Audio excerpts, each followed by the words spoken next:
नमस्कार, जय हिंद मेरे प्यारे साथियों। जी हाँ, आप लोगों ने थंबनेल पर बिल्कुल करेक्ट देखा है। स्टेनो एसआई और एलडीसी की वैकेंसी आ गई हैं। बट ये वैकेंसी एमपी में नहीं है, ये वैकेंसी उत्तर प्रदेश सरकार के द्वारा निकाली गई है। बट वही क्वालिफिकेशन जो एमपी में स्टेनो एसआई एलडीसी की वैकेंसी आती है, वही क्वालिफिकेशन इनके द्वारा मांगा गया है। और सिलेबस थोड़ा सा चेंज है, वो क्या है वो मैं अभी आपको बताने वाला हूँ। और यदि आप यूपी के बच्चे हैं, यदि आप यूपी से बिलोंग करते हैं और आप ये वीडियो देख रहे हैं, तो फिर आपको कोई दिक्कत ही नहीं है। फॉर्म फिल आई थिंक आप लोगों ने कर ही दिया होगा, नहीं किया है तो कर दीजिएगा, है ना? और यदि आप एमपी से बिलोंग करते हैं, तो आपको मैं बता दूंगा कि क्या आप ये फॉर्म फिल कर सकते हैं या नहीं कर सकते हैं। यदि कर सकते हैं, तो आपको कौन-कौन सी बातों का ध्यान रखना है, ऐसी कौन सी चीजें हैं जो आपको गलती नहीं करनी है फॉर्म फिल करते समय। क्यों? क्योंकि आप यूपी से बिलोंग नहीं करते हैं, आप एमपी से बिलोंग करते हैं। तो सबसे पहले उत्तर प्रदेश पुलिस मुख्यालय के द्वारा ये वैकेंसी निकाली गई है।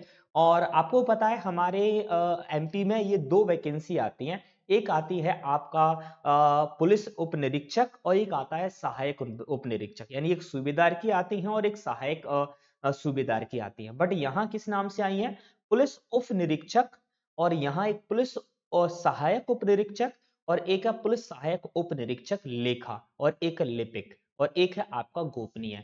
ठीक है, तो ये यहाँ पर 3 वैकेंसीज हैं, जिसमें से पहली वैकेंसी जो है उसके लिए 268 सीट्स हैं। दूसरी जो वैकेंसी है पुलिस सहायक उप निरीक्षक लिपिक समूह का, इसकी 440 यानी 449 वैकेंसीज है। और यहाँ पर पुलिस सहायक उप निरीक्षक लेखा की जो वैकेंसी है वो आपका 204 वैकेंसी। ऐसे मिलाकर यहाँ टोटल वैकेंसी 921 वैकेंसी हैं। और ये मेरे हिसाब से बहुत वैकेंसीज हैं, क्योंकि आपको पता है यार एमपी में कितनी कम वैकेंसी आती हैं, लगभग 200 के लगभग वैकेंसी आती हैं। बट यहाँ 921 वैकेंसीज अवेलेबल है।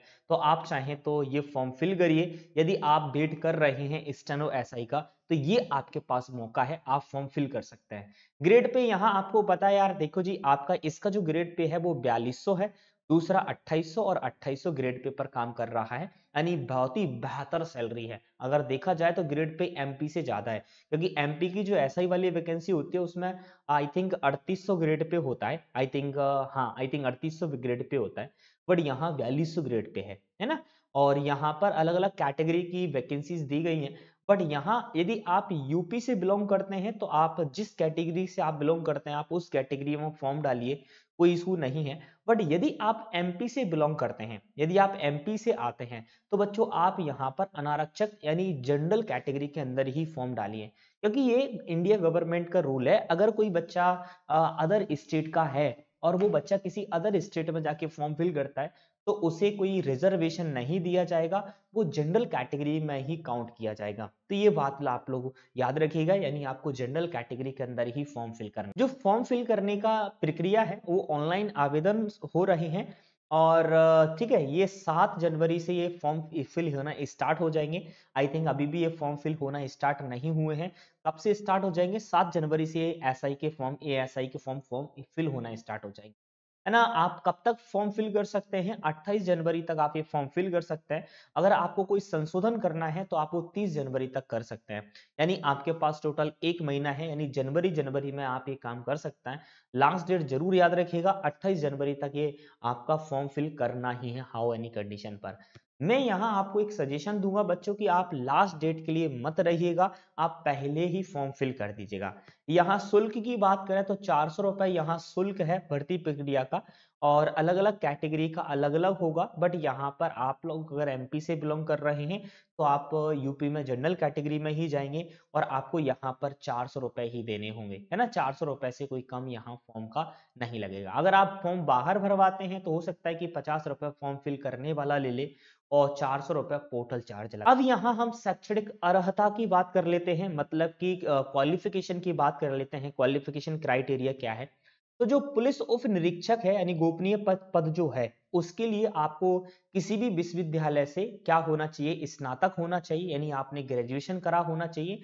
हाँ, ऐसी कोई स्पेशलिटी नहीं है कि एक इस पर्टिकुलर सब्जेक्ट से आपका ग्रेजुएशन हो, ऐसा कुछ नहीं है। आप कहीं से भी स्नातक किसी भी सब्जेक्ट से आपने ग्रेजुएशन किया होना चाहिए। कम से कम 25 शब्द प्रति मिनट की आपकी हिंदी की टाइपिंग आपकी आनी चाहिए। और वहां स्पेशली उन्होंने लिखा है कि किस फॉन्ट पर, इन स्क्रिप्ट पर। देखिएगा, ज्यादातर एमपी में बच्चे टाइपिंग करते हैं वो रेमिंगटन गैल पर टाइपिंग करते हैं या कुटी देव पर टाइपिंग करते हैं। पर बहुत कम बच्चे होते हैं जो इनस्क्रिप्ट कीबोर्ड लेआउट पर टाइपिंग करते हैं। हाँ, ये टाइपिंग मंगल पर ही होगा, बट रेमिंगटन गैल पर ना होगा, इनस्क्रिप्ट पर होगा, यानी यूनिकोड में ये टाइपिंग आपको करनी होगी।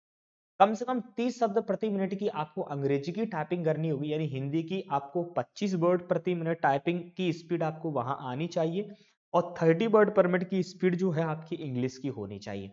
यहाँ पर अगला जो क्वालिफिकेशन है, न्यूनतम 80 वर्ड प्रति मिनट की गति से हिंदी आशुलिपि लिखित, यानी उत्तर प्रदेश पुलिस भर्ती एवं प्रोन्नति बोर्ड द्वारा अवधारित शुद्धता के आधार पर अभ्यर्थी को सफल घोषित किया जाएगा। मतलब कि अगर आप बच्चा यहाँ 80 वर्ड पर मिनट की स्पीड से, अगर आपके पास डिप्लोमा है, कोई डिप्लोमा है, और वहां भी पेपर में भी एक्चुअली मेंस वो लेंगे, है ना, और वहां पर आपको लिखवाया जाएगा। अगर आप वहां पर बेहतर तरीके से लिखते हैं तो आपको माना जाएगा कि जी हाँ, आप क्वालिफाई हैं। तो आपको ये 80 वर्ड पर मिनट का स्टेनो का डिप्लोमा होना चाहिए।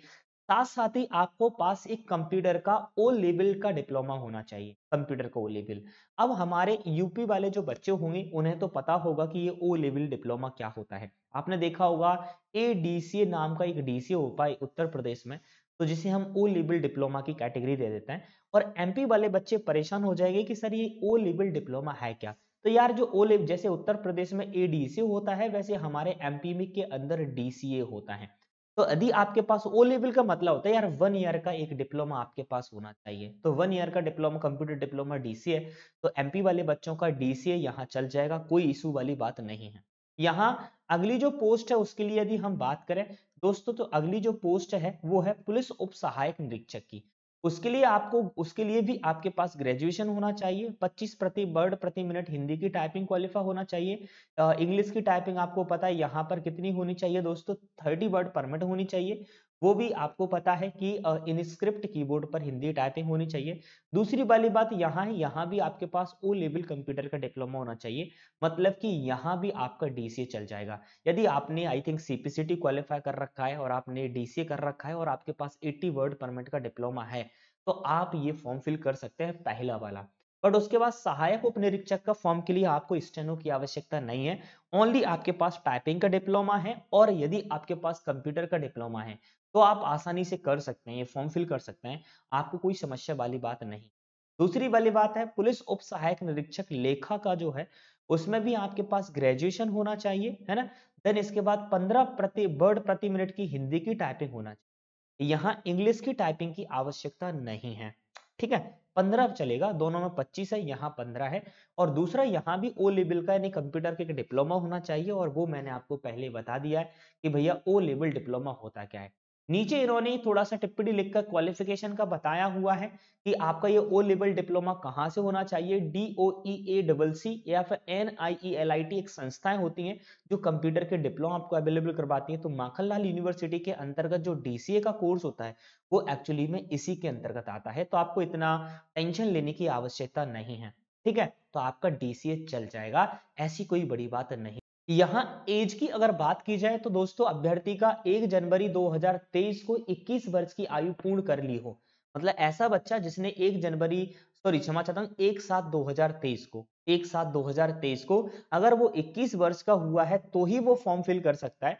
और अगर वो यहाँ पर 28 साल का हो गया है या 28 साल से ज्यादा का हो गया है इस डेट को, तो वो फॉर्म फिल नहीं कर सकता है। और आपको पता है कि यार अलग अलग कैटेगरी के बच्चों को अलग अलग एज रिलैक्सेशन मिलता है, एज पर छूट मिलती है। बट यदि आप एमपी के हैं तो आपको किसी प्रकार की कोई छूट नहीं मिलेगी, क्योंकि आप जनरल कैटेगरी के अंदर काउंट किए जाएंगे। सिलेक्शन के लिए यहाँ एक ऑनलाइन एग्जाम होगा, और ऑनलाइन एग्जाम जो होगा 400 अंकों का होगा टोटल। और यहाँ प्रश्न कितने होंगे, 200 प्रश्न होंगे, 400 अंक होंगे, यानी एक प्रश्न 2 मार्क्स का होगा। यहाँ टाइमिंग की अवधि होगी वो 2.5 घंटे होने वाली है। 200 प्रश्न आपको 2.5 घंटे में सॉल्व करने हैं, ठीक है। और वहां पर कौन कौन से सब्जेक्ट यहाँ आने वाले हैं बच्चा, तो यहाँ सब्जेक्ट की अगर देखा जाए तो सामान्य हिंदी एंड कंप्यूटर क्या होने वाला है दोस्तों, सामान्य हिंदी और कंप्यूटर के जो है वो 100 क्वेश्चन आपको मिलने वाले हैं। सामान्य हिंदी और कंप्यूटर दोनों के मिला के 100 क्वेश्चन रहेंगे। सामान्य जानकारी समसामयिकी विषय के यहाँ 100 अंक रहेंगे यानी 50 क्वेश्चन रहेंगे। इसके भी 50 प्रश्न रहेंगे।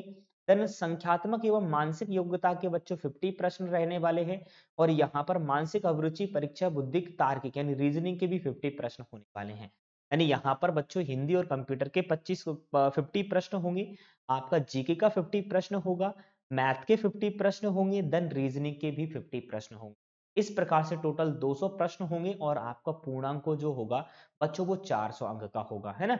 और इसमें से कम 30% आपको नॉर्मलाइजेशन अंक हो और इसमें एक नॉर्मलाइजेशन भी किया जाएगा क्योंकि आपको पता है यार कि ऑनलाइन परीक्षाओं में नॉर्मलाइजेशन होता ही होता है। और नॉर्मलाइजेशन की जो एमपी के अंदर जो मेथड चलती है वही मेथड इसमें भी काम करेगी। ऐसा कोई स्पेशली बात नहीं है कि यहाँ कोई स्पेशल मेथड नॉर्मलाइजेशन के लिए यूज किया जाए। हाँ, शारीरिक मापदंड का अगर फिजिकल स्टैंडर्ड की बात करें तो यहाँ जो पुरुष अभ्यर्थी हैं उनके लिए बच्चों चाहे वो जनरल का अभ्यर्थी हो और ओबीसी का अभ्यर्थी हो, है ना, या अनुसूचित जाति का अभ्यर्थी हो, तो उसके लिए 163 सेंटीमीटर की हाइट होनी चाहिए।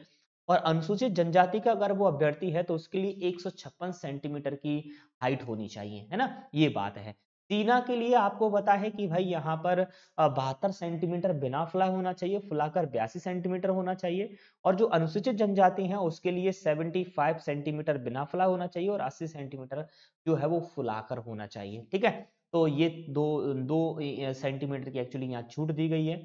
और यहाँ पर दोस्तों एक्चुअली में महिलाएं हैं, महिलाएं के लिए अगर आप महिला जो है यानी हमारी जो बहनें हैं वो सामान्य या अन्य पिछड़ा वर्ग से बिलोंग करती हैं, अनुसूचित जाति से बिलोंग करती हैं, तो उसे एक 50 सेंटीमीटर की हाइट उसकी होनी चाहिए। अगर वो अनुसूचित जनजाति से बिलोंग करती हैं तो 165 सेंटीमीटर की उसकी हाइट होनी चाहिए। देन इसके बाद इनकी सीना की आपको पता है लेडीज के लिए सीना की रिक्वायरमेंट होती नहीं है, यानी उसे सीना का मापन चलता नहीं है, ठीक है। देन इसके बाद जो अगर आप वहां पर क्वालिफाई हो जाएंगे, जो 200 मार्क्स का पेपर है उसकी आप मेरिट लिस्ट में आ जाएंगे। देन इसके बाद यहाँ कंप्यूटर टंकण एवं आशुलिपि परीक्षा होगा, है ना। अब अगर आप लोगों ने उप निरीक्षक का फॉर्म डाला है तो आपको 25 हिंदी की स्पीड निकालनी होगी, 35 वर्ड पर मिनट इंग्लिश की स्पीड निकालनी होगी और 80 वर्ड पर मिनट आपको स्टेनो की स्पीड में लिखकर आपको उसका ट्रांसलेशन करना होगा। अगर आप उप निरीक्षक के लिए आते हैं तो बच्चों वहां भी 25 और 30 वर्ड है, उसके में आपको 80 वर्ड पर मिनट का पेपर नहीं देना है। और एक और जो नीचे वाली सबसे नीचे वाली जो पोस्ट है उसके लिए 15 वर्ड पर मिनट आपको हिंदी की टाइपिंग करनी है। इसके अलावा आपको कोई और पेपर नहीं देना है। तो ये रहा आपका मेंस का एग्जाम। और जैसे ही मेंस का एग्जाम हो जाएगा उसके बाद उसकी एक मेरिट लिस्ट बनेगी, अंतिम सूची बनेगी। और अंतिम सूची में क्या होने वाला है दोस्तों की जो आपका दोनों एग्जाम पेपर हैं, यानी आपका रिटन एग्जाम और जो टंकड़ या हिंदी आशुलिपि वाला एग्जाम, इन सबके मार्क्स मिलाकर यहाँ पर नॉर्मलाइजेशन होगा। नॉर्मलाइजेशन के बाद अगर आप मेरिट सूची में आते हैं तो आपका सिलेक्शन हो जाएगा, अदरवाइज आपका सिलेक्शन नहीं होगा। तो बच्चों जितने भी बच्चे हमारे एमपी के हैं और जो स्टेनो एसआई का वेट कर रहे थे, लगभग लगभग सिलेबस वही है, कोई ज्यादा सिलेबस इसके अंदर नहीं है, कोई हटके सिलेबस नहीं है, लगभग वही है। तो आप मैं ऐसा करता हूं आप इसमें जरूर ट्राई करिएगा। और यदि आप सफल होते हैं तो बहुत बहुत बढ़िया जी, क्योंकि एमपी के स्टेनो एसआई से ज्यादा जो सैलरी है वो यूपी के स्टेनो एसआई में सैलरी है ना। और आपको पता है बाबा जी हैं वहां, है ना, तो फिर कोई किसी बात की टेंशन है ही नहीं, चलेगा। तो आशा करता हूँ यार ये वीडियो आपको अच्छा लगा होगा। यदि आपको ये इन्फॉर्मेशन यूजफुल या वैल्यूबल लगी है तो फटाफट से एक बार लाइक कर दीजिएगा, सेशन को शेयर कर दीजिएगा ताकि और भी बच्चों को पता चल सके। मिलता है आपका भाई इसी प्रकार की नॉलेजेबल वीडियोस में, तब तक के लिए जय हिंद।